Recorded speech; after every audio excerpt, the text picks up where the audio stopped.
It's a Pro, but it has 4 cameras.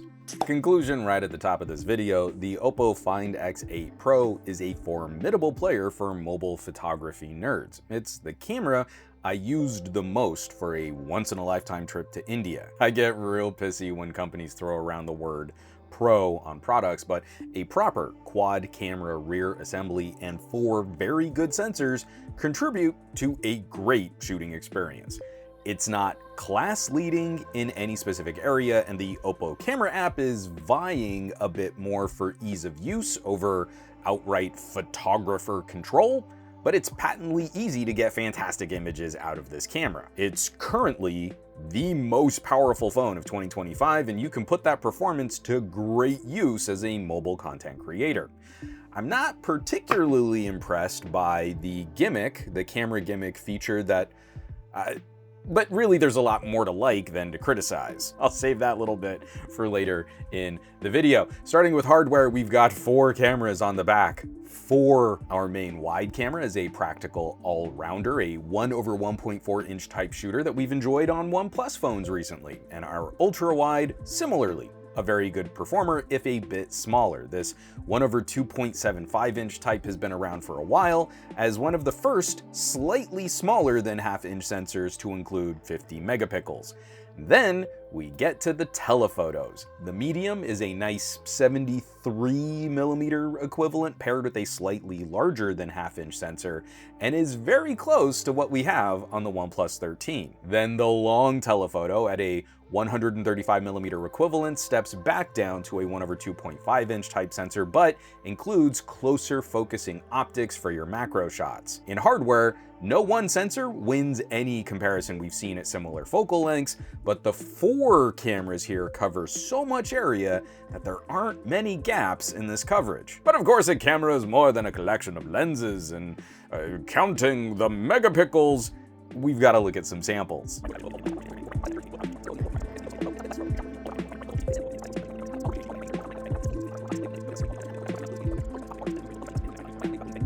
And that's where we can bring this plane in for a landing. It's called a Pro, and it's a wonderful competitor. It's a really nice overall experience, and most folks are well covered in a variety of shooting situations.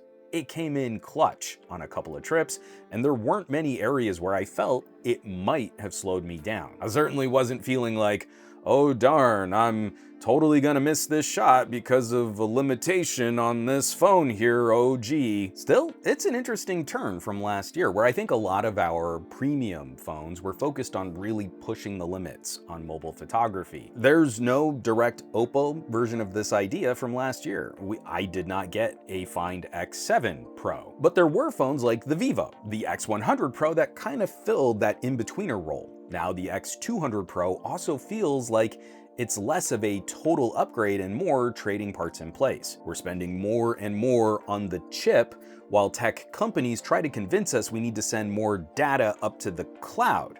Those more expensive components being used less for new photography features, and that's forcing companies to scale back on phone camera evolution. This isn't unique to Oppo. I'm not tagging them specifically here. As an industry, it just kind of feels like we're wasting a lot of money because we demand generational processor improvements, and we're leaving tons of that processing power on the table while trying to convince consumers they need to go cloud AI. But I digress. I'm so familiar with OnePlus phones that this kind of feels like it should be a OnePlus Pro. And it is a step up overall from last year's Find X7 non-Ultra. So I think it's hitting that in-between sweet spot. And it is fun pitting this up against something like this year's Vivo Pro. Pro to Pro, we can have fewer, bigger camera sensors or more smaller camera sensors. And there's no right answer except for what you need in a phone camera. Not as a recommendation for how you spend your money, just as a part of the conversation how I've been using them. I have used this phone camera a ton, but it's probably not gonna take over as a consistent B-roll camera in my collection. I do wish personally the software here was just a little more pro too. So As always, thanks so much for watching, for sharing the Patreon posts. These camera deep dives take forever to produce, and they're exclusive for patrons. Patrons like you. So I always appreciate it when people bring more fun geeks to this community. We get to have a nerd party here. Now, you know where you can find me around the rest of the internet, at SomeGadgetGuy, basically everywhere these days, but I'm trying to spend a bit more time on the Mastodons, a lot less so on the Facebooks and Instagrams and Threads, and definitely no time on that dumpster fire site, and I will catch you all on the next review.